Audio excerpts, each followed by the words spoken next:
Saudara dan saudari yang terkasih, Salam, selamat berjumpa dengan Renungan Harian Iona, Inspiration of New Apostolic. Damai sejahtera Tuhan Yesus Kristus menyertai kita.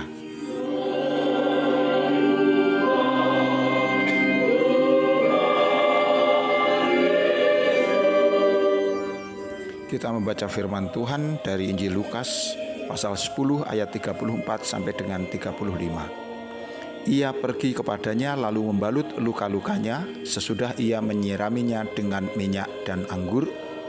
Kemudian ia menaikkan orang itu ke atas keledai tunggangannya sendiri, lalu membawanya ke tempat penginapan dan merawatnya.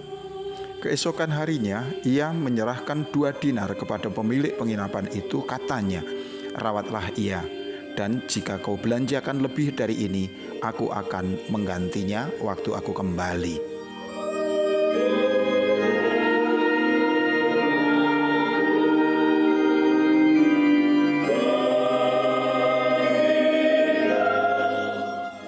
Saudara dan saudariku yang kekasih, kita sampai pada bagian 10 dari renungan dengan tema orang Samaria yang murah hati. Sungguh baik hati orang Samaria ini. Ia menolong orang yang tidak ia kenal dengan mengorbankan harta, tenaga, waktu, dan yang lainnya tanpa pertimbangan untung rugi. Yang ada dalam hatinya hanyalah rasa belas kasih yang kemudian mengharuskan dirinya untuk berbuat demikian. Ketika ia melakukannya, tidak ada orang yang melihatnya. Ia melakukannya seorang diri. Tempat itu sangat sepi, dan jalur Yerusalem ke Yeriko adalah jalur yang sangat rawan tindak kejahatan. Orang menyebutnya sebagai jalur merah atau jalur darah. Ini menggambarkan betapa angkernya jalan itu. Tetapi orang Samaria ini sungguh berani dalam bertindak. Ia tidak mau dihentikan bahkan oleh pikiran-pikirannya sendiri tentang risiko-risiko yang ada.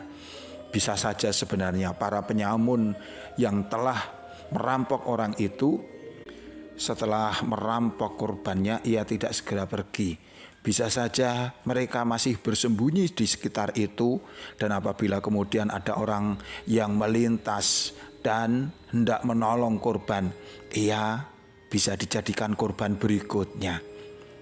Orang Samaria yang murah hati ini tidak hanya menolong dengan ala kadarnya, melainkan ia bertindak tuntas, sekuat tenaga, segala kemampuan yang ada.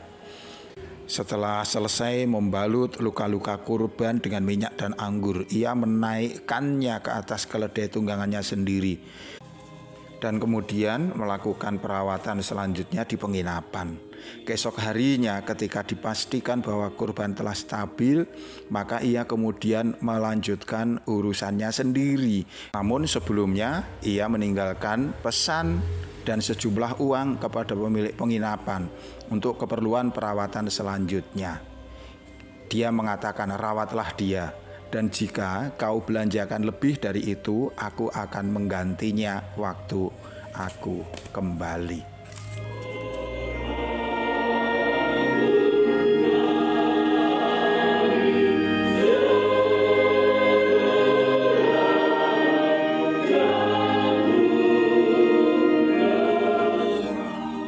Saudara dan saudariku yang kekasih, apa sesungguhnya yang membuat orang Samaria ini bisa berlaku begitu mulia?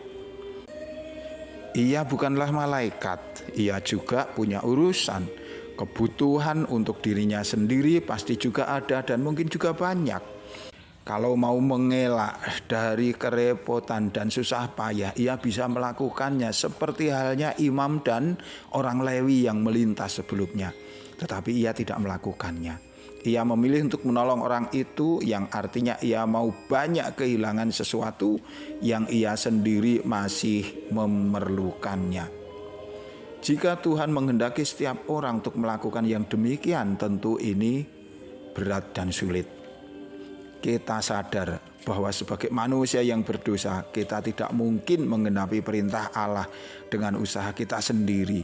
Kita butuh pertolongan, perlu dukungan untuk dapat melakukannya.